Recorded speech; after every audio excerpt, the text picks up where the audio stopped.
Bhubaneswar IT hub कुआ पटिया Infocity अंचल ये हूँ रास्तार अवस्था न कहले भल। ये जो रास्ता देखुंट ये हूँ शिखरचंडी मंदिर छक ठारू आरंभ करके इन्फोसिटी रास्ता पर्यंत तार ये हूँ दृश्य। गत किछि दिन तले यही रास्ता खोल जाई पाइपलाइन बिछा जाइछि। विभिन्न संस्थार पाइपलाइन बिछा जाइछि जोटा कि कुआ जाउछि आपणकर विभिन्न इंटरनेट सेवा जोगाउथुवा कंपनीर पाइपलाइन बिछा जाइछि एवं राज्य सरकारकर पानी सप्लाई पई मध्य पाइपलाइन बिछा जाइछि एवं पाइपलाइन बिछाइबा पई राज्य सरकार जो पदक्षेप नेइथिले एथि पई एक ठिकादार संस्था को एई कामटी दिया जाइथिला। ठिकादार संस्था केमिति बेपरुआ भावरे काम करछि तार ये होछि ज्वलंत उदाहरण।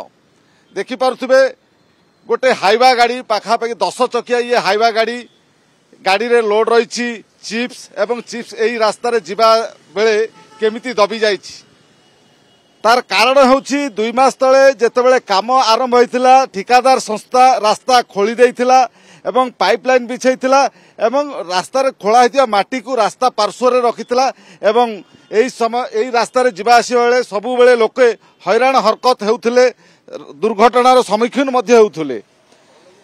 ये होछि सेही दृश्य। एई दृश्य ही बयान करूछि ठिकादार संस्था किभଳି भाबरे बेपरुआ एवं निम्नमानर काम करछि तार ये होछि ज्वलंत उदाहरण। रास्ता रे माटी पकई देला एवं किछि चिप्स बाली गुंड डस्ट आनिकी पकई देबा परे जो वर्षा हवा फल रास्ताटी संपूर्ण भाव धोई हो जाइछि।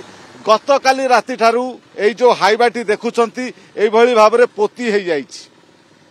एई जो सीधा सड़क चित्रटी देखुचंती एई स्थान रू खोला हितला आपणकर जो दृश्य देखुचंती सीधा सड़क एइठू देखुचंती जोठी ट्रकटी दबिछि एवं इन्फोसिटी छक पर्यंत एई रास्तार इन्फोसिटी छक पर्यंत खोला जाइथिला पाइपलाइन बिछा होइतिला। पाइपलाइन बिछा जिबा परे ठिकादार संस्था ठीक भावे बाली फिलिंग करी नाही एवं बाली फिलिंग करिबा परे पानी दिया जिबा कथा पानी मध्य दे नाही तरबरिया भावरे माटी एवं किछि डस्ट पकई घोड़े की पळै जाइथिला।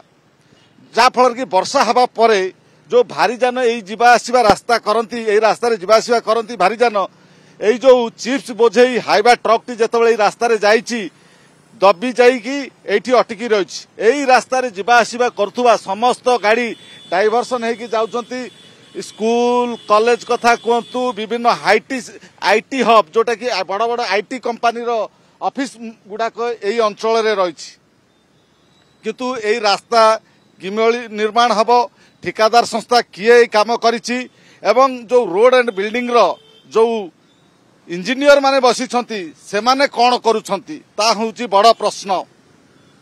आपण देखिथिबे गत किछि दिन धरी राज्यर बड़ बड़ इंजीनियर को घरे विजिलेंस रेड होउची कोटी कोटी टंका इंजीनियर को घरू टंका बाहरुची बड़ बड़ प्लॉट बाहरुची सुना अलंकार बाहरुची किंतु इंजीनियर माने एभली ठिकादार संस्था को प्रोत्साहन दउछंती जा फल कि ठिकादार संस्था माने बेपरुआ एवं अति निम्नमानर काम करथिबा ता ज्वलंत उदाहरण एई रास्ता आपण देखि पारुछंती। ये होची राजधानी भुवनेश्वर रो आईटी हब कुआ जाउथुवा इन्फोसिटी एरिया रो ये होची चित्र। शह शह लोकंकर ये अंचल को समागम होची बड़ बड़ आईटी सेक्टर रो बा आईटी कंपनी रो ऑफिस रहिछि एवं स्कूल कॉलेज रो लोक को एई पटे जिबा आसीबा होची गाड़ी बस किंतु एई दृश्य आपण माने देखि पारुछंती। गत काली ठारू ए हाइवा ट्रकटी जोटा दबिकी रहिछि एई रास्ता रे कोनसी गाड़ी जिबा आसीबा हेई पारु नाही तथापि प्रशासनर निद भांगु नाही बा एठी एई अंचल जो इंजीनियर माने रहिछंती सेमानकर मध्य कोनसी पदक्षेप नाही एवं एई जो ठिकादार संस्थाटी एई जो पाइपलाइन बिछेबा परे किए कामटी को नैथिला केउ परिस्थिति केते टंका रे ए बिल हेछि एवं काम को हेछि कि नाही ठीक भाबरे काम हेछि कि नाही ये तदारक किए करथले केउ इंजीनियर याकू तदारक करथले एवं केउ ठिकादार संस्था ए कामटी को नैछि यार बिल हेछि कि नाही या संपूर्ण भाबरे तदंत हबा कथा एवं ठिकादार इंजीनियर को विरुद्ध रे कड़ा कार्यानुष्ठान हबा पई स्थानीय अंचल रे दाबी हेछि।